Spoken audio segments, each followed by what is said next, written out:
আসসালামু আলাইকুম everyone, welcome to Sultana life UK. বাসাটা দেখে বুঝে গেছেন যে এটা আমার লন্ডনে বাসার ব্লগ না, এটা পর্তুগালে হলিডের একটা ব্লগ। আপনারা অনেকেই জানেন যে রোজার আগে আমি পর্তুগালে গিয়েছিলাম 5 দিনের জন্য, সেখানকার একটি ভিডিও শেয়ার করছি। পর্তুগাল থেকে আসার কিছুদিন পরে রোজা শুরু হয়ে গেছে, তারপর ঈদ, সব মিলিয়ে অনেক বেশি ব্যস্ত ছিলাম, যার কারণে ভিডিওগুলি দেওয়া হয়নি। একবার চিন্তা করেছিলাম যে ভিডিওগুলি ডিলিট করে দিব, পরে চিন্তা করলাম আমার হলিডে ব্লগ এগুলি আমার চ্যানেলে দিয়ে রাখি, হয়তোবা আমার প্রিয় আপুদের কাছে ভালো লাগবে এবং আমার চ্যানেলে একটা মেমোরি হয়ে থাকবে ভিডিওগুলি। পর্তুগালে বেশিরভাগ সময় সকালে নাস্তা ছিল বাটার এবং ব্রেড, সেই সাথে ডিম পোস্ট, এগুলি আমি তৈরি করতাম। আর দুপুরবেলা বেশিরভাগ সময় বাইরে খাওয়া হতো।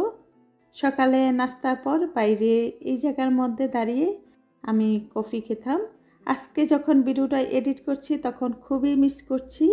পর্তুগাল ভীষণ সুন্দর একটা দেশ, আর এখানে যে বড় বড় বিল্ডিংগুলি দেখছেন এগুলি বেশিরভাগই ফ্ল্যাট এবং হোটেল।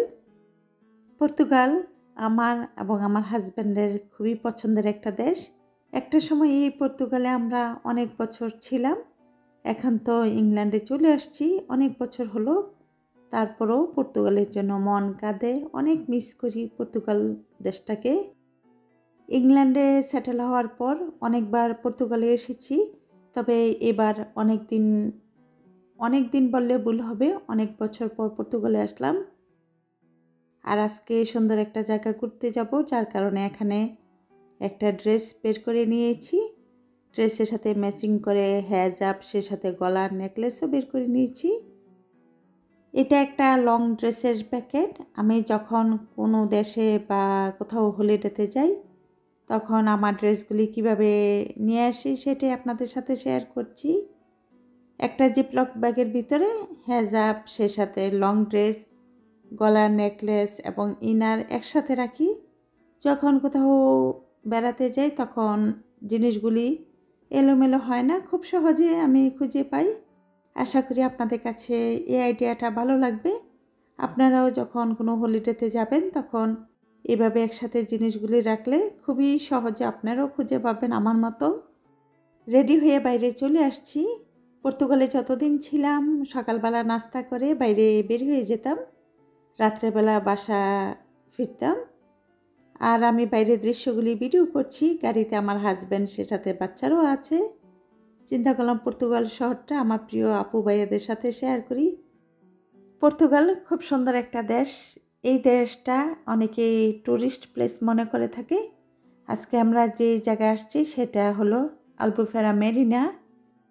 এখানকার রাস্তার দুই পাশে বিল্ডিং, আর বিল্ডিংগুলি এত বেশি কালারফুল, দেখতে সত্যি অসাধারণ লাগছিল। আমি চেষ্টা করছি ক্যামেরার মাধ্যমে আপনাদের সাথে শেয়ার করতে, তবে আমার ক্যামেরা এরিয়াটা কভার করছে না, ভিডিওতে বোঝা যাচ্ছে না যে এরিয়াটা কত বেশি সুন্দর। এখানে আমরা অনেকক্ষণ ঘোরাঘুরি করেছি, তবে আমার সামারা অনেক বেশি খুশি ছিল এরিয়াতে, আমরাও অনেক বেশি খুশি ছিলাম। এ ধরনের এরিয়াতে আসলে ছোট বড় সবাই উৎফুল্ল হয়ে যায়। এখন আমরা মেরিনা দিকে যাচ্ছি, সেখানে আমরা অনেকক্ষণ ঘোরাঘুরি করব। এটা হলো আলবুফেরা মেরিনা। একদিকে সাগর, মাঝখানে রাস্তা, আরেকদিকে দোকান, বিভিন্ন ধরনের দোকান আছে এখানে, আপনাদেরকে ঘুরে ঘুরে দেখাবো।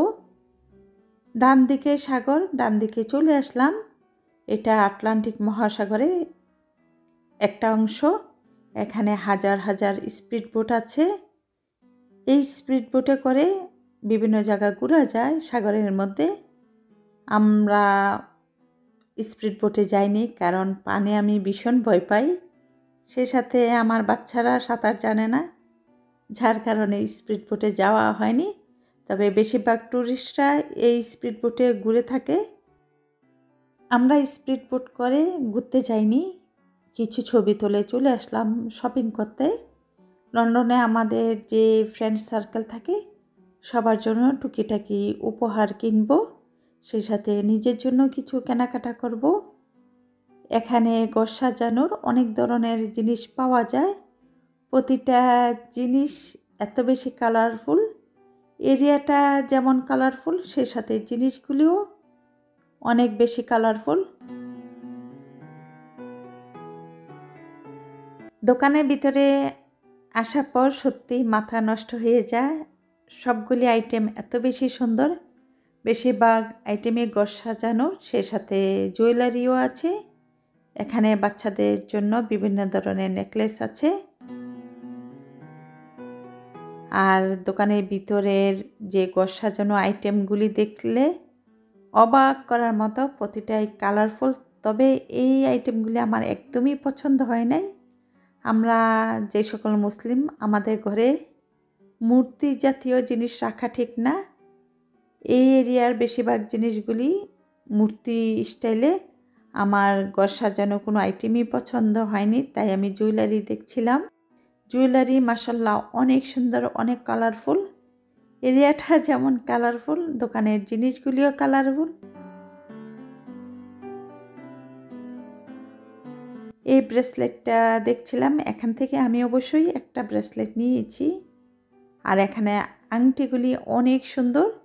আমি এখান থেকে ছোট্ট একটা আংটি নিয়েছি নিজের জন্য। ফুল দেখছিলাম, ফুলগুলি অনেক সুন্দর। তবে ঘর সাজানো জিনিসগুলি একদমই পছন্দ হয়নি। প্রতিটা জিনিস মূর্তি আমার ঘরে আমি রাখি না, যার কারণে একটা ঘরের জিনিসও কিনিনি দোকান থেকে। আমরা দোকান থেকে বের হওয়ার পরে আমার হাজব্যান্ড 30 মিনিট গাড়ি ড্রাইভ করেছে। এখন আমরা বিচের এরিয়াতে যাচ্ছি। আমরা যেহেতু 5 দিন পর্তুগালে ছিলাম, সময় একদমই কম।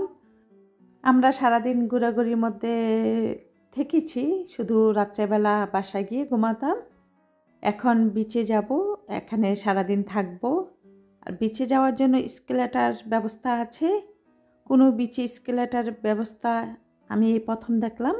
আপনারা দেখেছেন কিনা আমাকে জানায়েন। এই বিচের নাম আলবুফেরা বিচ। এটা পর্তুগালের মধ্যে অন্যতম একটা বিচ। এটা আলগ্রাবে অবস্থিত। স্কেলেটার থেকে নামার পর আমি নিচের থেকে ভিডিও করছিলাম যে আমরা কত নিচে এসেছি। আর এখানে আলবুফেরা সাইন দেওয়া, এটা 31st নাইট এখানে সেলিব্রেট হয়েছে।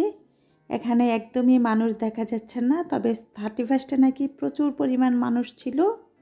তবে এই বিচে সামার টাইমে অনেক টুরিস্ট থাকে, এখানে নাকি হাঁটাও যায় না। আমরা যেহেতু উইন্টার টাইমে আসছি তাই লোকজন ছিল না। এখানে অনেক দোকান আছে, বিভিন্ন ব্র্যান্ডের দোকান, সেই সাথে ক্যাফেটেরিয়া, আইসক্রিম শপ, রেস্টুরেন্ট। আমরা এখন আলবুফেরা বিচে আসছি। এখানে আলবুফেরা বিচের সাইন, এই সাইনের মধ্যে দাঁড়িয়ে সবাই, এই সাইনের মধ্যে দাঁড়িয়ে প্রতিটা টুরিস্ট একটা করে ছবি তুলে থাকে। আমরাও এখানে অনেকগুলি ছবি তুলেছি। ভীষণ সুন্দর একটা বিচ। এখন বিকাল 5টা বাজে, জোয়ার চলে আসছে, পানির ঢেউ প্রচুর পরিমাণে। কোনো মানুষই পানির কাছে যাচ্ছে না, দূর থেকে দাঁড়িয়ে সাগরের ঢেউ দেখছে। আমরাও দূর থেকে দাঁড়িয়ে সাগরের ঢেউ দেখছি, সেই সাথে ছবি তুলছিলাম। আর এখানে আমার মেয়ে দুজন হাতের ছবি তুলছে। যে দোকানে গিয়েছিলাম সেই দোকান থেকে ওদেরকে ব্রেসলেট কিনে দিয়েছি। মাশাআল্লাহ সুন্দর 2টা ব্রেসলেট। ওদের ছবি তোলা দেখে আমার খুবই ভালো লাগছিল। বাচ্চাদের পছন্দে ব্রেসলেট কিনে দিয়েছি। আমি সবসময় বাচ্চাদের পছন্দটা অনেক বেশি প্রাধান্য দিয়ে থাকি। আস্তে আস্তে সন্ধ্যা হয়ে যাচ্ছে, অপেক্ষা করছি সূর্যাস্ত দেখব। সূর্যাস্ত দেখতে দেখতে আপনাদের কাছ থেকে বিদায় নিচ্ছি। যারা আমার ব্লগটি দেখেছেন তাদেরকে জানাই অসংখ্য ধন্যবাদ। জাযাকাল্লাহ খাইরান। সবাই ভালো থাকবেন, সবাই সবার জন্য দোয়া করবেন। আল্লাহ হাফেজ। আসসালামু আলাইকুম।